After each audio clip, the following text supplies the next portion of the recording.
اچھا اعظم بھائی، آپ یہ بتائیں، اکثر کسٹمر ایسے بھی ہوتے ہیں جن کے پاس بنے بنائے گھر لینا چاہتے ہیں، لیکن وہ نا 5 لاکھ یا 4 لاکھ روپے ایڈوانس ان کے پاس نہیں ہوتا، ان کے لیے کوئی کم و بیشی ہو جاتی ہے؟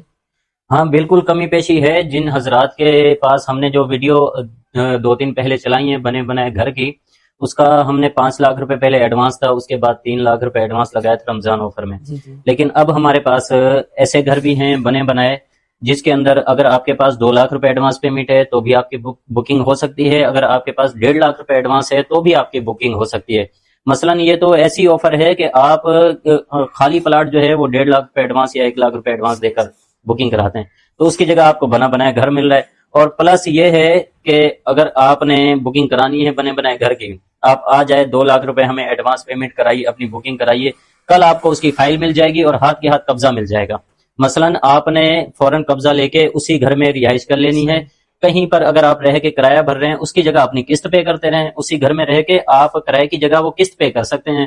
اچھا اعظم بھائی، آپ یہ بتائیں، جیسے کہ 25-30 ہزار روپے ماہانہ قسط ہوتی ہے، تو کوئی بندہ اس کو افورڈ نہیں کر سکتا، کسی جی کی سیلری اگر 15 ہزار ہے یا 20 ہزار ہے، تو وہ اپنے حساب سے اگر قسط کم جمع کرانا چاہے تو اس کے لیے کیا آفر ہے؟ کوئی ہے اس کے لیے؟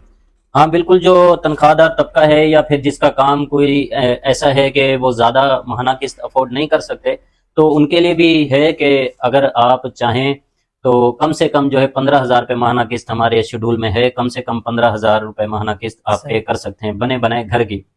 آپ نے 2 لاکھ روپے ایڈوانس دینا ہے، بکنگ کرانی ہے، 2 سے 3 دن بعد آپ کو فائل دے کر اس مکان کا قبضہ دے دیا جائے گا. اسی مکان میں رہتے ہوئے بجائے کہیں کرائے پہ رہ کے کرایہ ادا کریں، اپنے ذاتی مکان میں رہتے صحیح. ہوئے کرائے کی جگہ 15 ہزار روپے ماہانہ قسط ادا کرتے رہیں. ٹھیک ہے. اگر 15 ہزار بھی نہیں ہوتے کسی سے تو پھر؟ دیکھیں آپ کہیں پلاٹ لیتے ہیں، جی.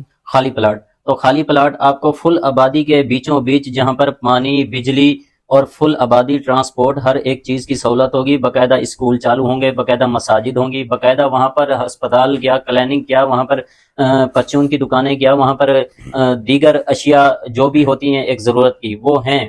آپ نے گھر سے باہر جیسے ہی نکلنا ہے 2 3 گلیوں کے بعد ہر ایک چیز آپ کو مل جی جی جانی ہے. بالکل. تو میرے حساب سے تو کوئی برا نہیں ہے، بہت اچھا ہے. آپ نے 15 ہزار روپے ماہانہ قسط دینی ہے بنے بنائے گھر کی، جہاں پر ہر ایک چیز کی سہولت مل رہی ہے. آج بالکل کل بالکل. آپ جا کے کہیں پر 2 کمروں کا مکان کرائے پہ لیتے ہیں جی تو بالکل. کم سے کم 15 ہزار روپے ماہانہ کرایہ ہوتا ہے. بالکل بجلی کا بل علیحدہ ہوتا ہے، گیس کا بل علیحدہ ہوتا ہے، پانی کا بالکل. بل علیحدہ ہوتا ہے.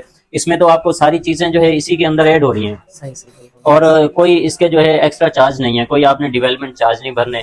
کوئی ایسا نہیں ہے کہ کوئی 6 ماہ بعد جی یہ بھرنا ہے، 5 ماہ بعد جی 2 ماہ بعد 2 لاکھ دے دیں، 4 لاکھ دے دیں، ایسا کچھ نہیں ہے. صحیح صحیح. جو ہمارا اور لینے والے کسٹمر کا ہم سے طے ہو جائے گا جی جی. کہ آپ نے ٹوٹل قیمت یہ ادا کرنی ہے، ایڈوانس یہ ادا کرنا ہے، ماہانہ قسط یہ ادا کرنی ہے، اتنے سال کا یہ شیڈول ہے. 4 سال کا ویسے ہمارا ہوتا ہے، 4 سال کے شیڈول پہ بنا کر دیتے ہیں. صحیح. لیکن پلس پوائنٹ یہ بھی ہے، اگر کوئی حضرات 4 سال کے شیڈول پہ نہیں لینا چاہتے، وہ افورڈ نہیں کر سکتے، تو ان کے لیے اس طرح ہے کہ آپ 2 لاکھ روپے ایڈوانس پیمنٹ دے دیں اور باقی کی جو قیمت ہے وہ آپ ہر ماہانہ قسط کے تھرو ادا کرتے رہیں، وہ 4.5 سال ہو جائیں یا 5 سال ہو جائیں. صحیح. ٹھیک ہے اعظم بھائی.